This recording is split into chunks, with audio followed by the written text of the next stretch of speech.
भारत नाही तर संपूर्ण जगाचं लक्ष लागलंय ते अयोध्येकडे। कारण 22 जानेवारीला प्रभू श्रीरामाच्या मंदिराचं लोकार्पण होणार आहे आणि या सोहळ्याच्या विशेष कव्हरेजसाठी पुढारी न्यूजची टीम अयोध्येमध्ये पोहोचली आहे। या निमित्तानं अयोध्या नगरीचं दर्शनही आम्ही प्रेक्षकांना घडवणार आहोत। पुढारी न्यूजचे नॅशनल न्यूज एडिटर यांनी अयोध्येतल्या कोरियन पार्कचा आढावा घेतलेला आहे, बघूयात। ज्या या वास्तूमध्ये मी उभा आहे त्याची शैली पाहून तुम्हाला सहज वाटू शकतं की मी दक्षिण पूर्व आशियातल्या एखाद्या देशामध्ये आहे, एखाद्या स्टोरीसाठी गेलो असेल। मग तो चीन असेल किंवा इंडोनेशिया असेल, व्हिएतनाम असेल किंवा अगदी जपानही असू शकतो, पण असं मुळीच नाहीये। मी चक्क आपल्या भारतातल्या अयोध्येमध्ये आहे आणि इथल्या या कोरिया मंडपमध्ये मी आपल्या समोर आहे। आता तुम्ही म्हणाल कोरिया कुठे, अयोध्या इथे, काय संबंध आहे यांचा? आपल्यापैकी काही जणांना माहित असेल, मात्र बऱ्याच जणांना माहित नसेल, पण अयोध्या, भारत आणि कोरिया यांचे घनिष्ठ संबंध आहेत आणि त्याला कारण ठरलेली आहे एक अतिशय सुंदर अशी कथा, ज्यामध्ये इथली राजकन्या कोरियाची महाराणी बनते आणि त्यानंतर शतकांपासून हा कोरिया भारताच्या संबंधांचा इतिहास बनतो आणि त्याचंच एक मूर्त स्वरूप म्हणून, त्या स्मृतींची आठवण म्हणून इथे बनलेलं आहे हे कोरियन स्मृतीस्थळ।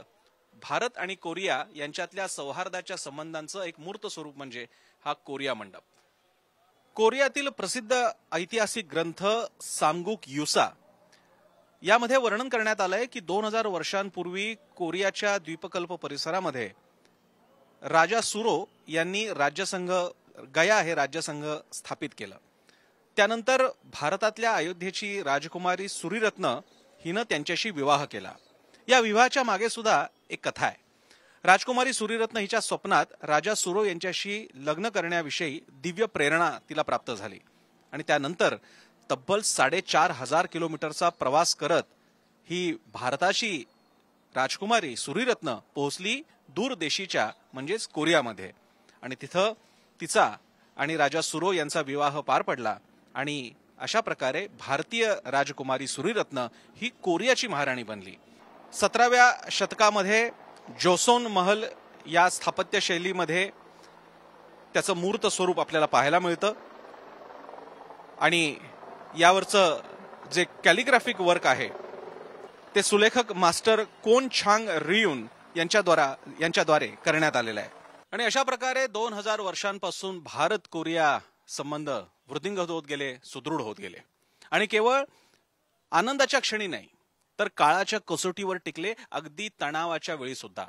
जेव्हा 1950 मध्ये कोरिया युद्ध सुरू होतं त्यावेळी भारतानं सादर केलेल्या प्रस्तावाला दोन्ही पक्षांनी स्वीकारलं आणि युद्ध टळलं।